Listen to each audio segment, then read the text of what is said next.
You wake up, open your phone, and scroll past 5 different posts telling you how to unlock your potential. You save one, maybe even feel inspired for 30 seconds. But then what? Back to your habits, back to distraction. You call it a phase. You say, I'm just figuring things out.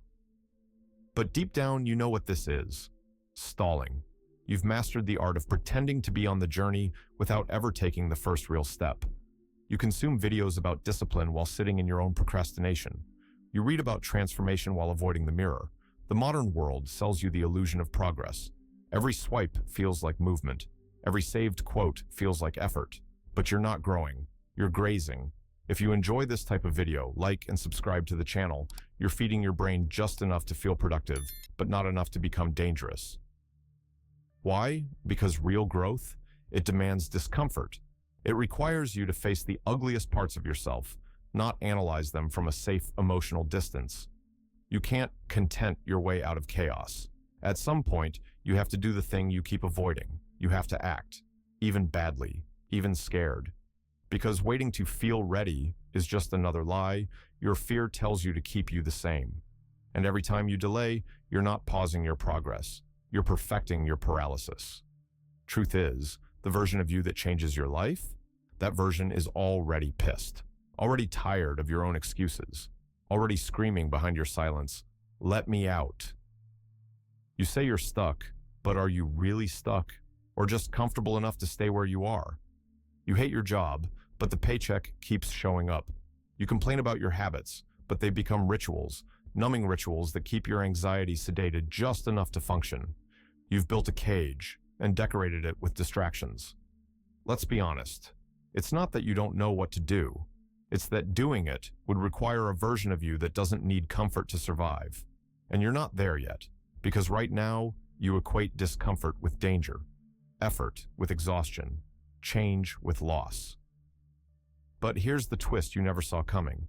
Comfort is not safety. It's sedation. It lulls you into a life that's not painful enough to make you move, but just painful enough to keep you hollow. It keeps your soul half awake, your potential half lived, your truth half spoken. You think change is about building new habits. But before that, it's about burning the lies you've told yourself to justify staying small. I'm just tired. It's not the right time. I don't know where to start. Number. You're just scared, and scared people don't need more tips. They need a funeral, a burial for the identity they've outgrown but are still clinging to like a worn-out costume. You know what hurts more than fear? Regret. You'll survive discomfort, but you won't survive looking back 10 years from now and realizing you never even tried, not fully, not truthfully. So here's your challenge. Choose one thing that terrifies you and move toward it, not because you're ready, but because you're done waiting to be. You keep telling yourself you'll start tomorrow, that next week, next month, after things calm down, after that project ends, after you get in the right headspace, then you'll finally do it. You really believe that, don't you? That your future self will be braver, more disciplined, less distracted. But let me ask you something uncomfortable. Why would your future self be stronger if your present self keeps training weakness? You think time is your ally, but time doesn't change you. It only exposes who you are, again and again, until you finally get fed up with your own bullshit. And if you're not careful, later becomes your entire life.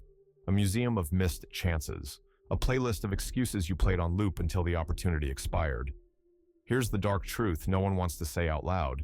You're not running out of time. You're running out of chances to use it.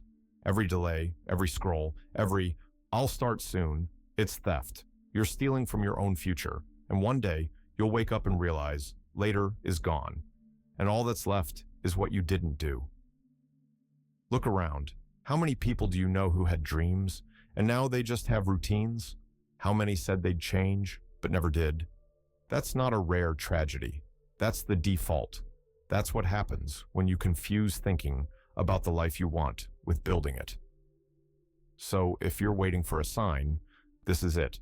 Not a motivational quote, not a pretty mantra, a gut punch. Because someone needs to tell you the truth. Later is a lie. And your comfort zone, it's not a pause button, it's quicksand. and you're already knee-deep.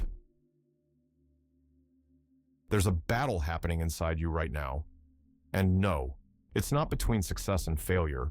It's between the part of you that wants to rise and the part of you that's terrified of what that rise might destroy. See, most people aren't afraid of failure.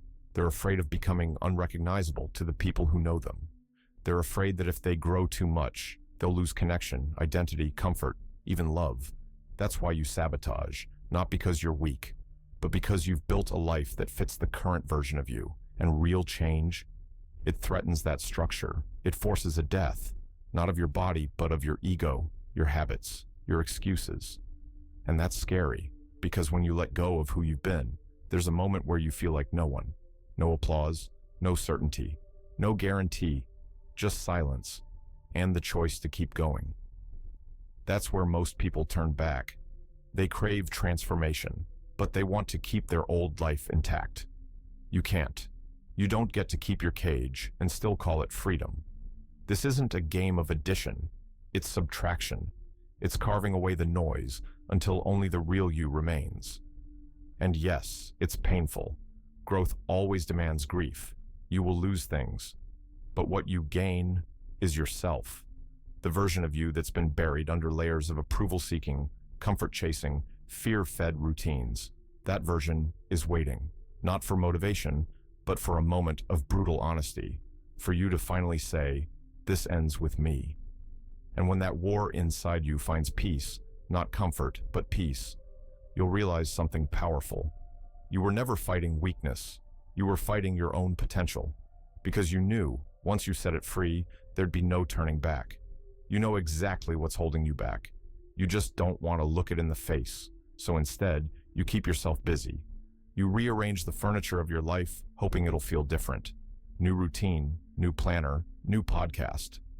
But deep down, it's the same you, with a fresh coat of productivity paint.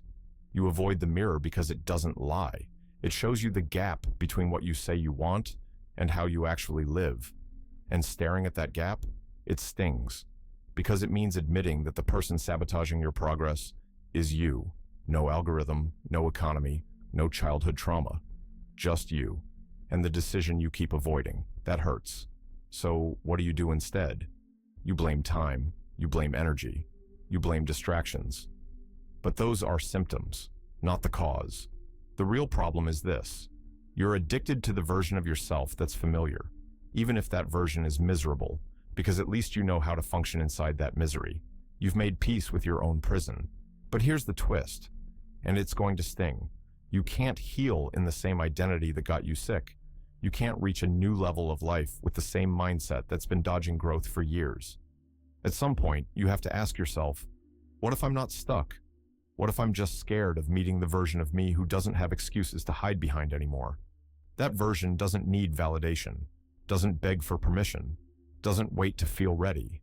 That version moves, even if it's messy, even if it's silent, even if no one claps, because the only person that needs to be impressed is the one in the mirror. You've spent most of your life on a stage, performing, for parents, for peers, for strangers online, even for yourself, pretending you're okay, pretending you're in control, pretending you're making progress. And the mask has gotten heavy, hasn't it? You smile, you post, you check boxes, and quietly you wonder, is this it? Is this all I'm meant to be? Because when the noise dies down and the applause fades and it's just you in the silence, you feel it, that ache, the weight of a life that looks impressive but feels false. You don't need more hustle. You don't need another morning routine. You don't need another dopamine hack. You need truth. And here it is. You're not broken. You're just buried under layers of expectation, pressure, and performance. And the moment you stop trying to fix yourself and start trying to find yourself, that's the moment everything begins to shift. Because real success, it's not about building a life the world admires. It's about building a life you can stand to live in when no one's watching. It's the freedom to not need applause, to not need a perfect story, to finally walk into a room and not wonder what people think of you, because you already know what you think of you, and you like that person now. This isn't a self-help moment. It's a declaration, a decision to stop performing and start becoming, not for attention, not for likes, but for the one thing you've been quietly dying to feel, peace. So, take a breath. Take one honest action, not a giant leap, just one quiet, terrifying step toward the life you'd build if no one was watching. Because that life, that's the one that sets you free. If you enjoyed the video, don't forget to like and subscribe to the channel.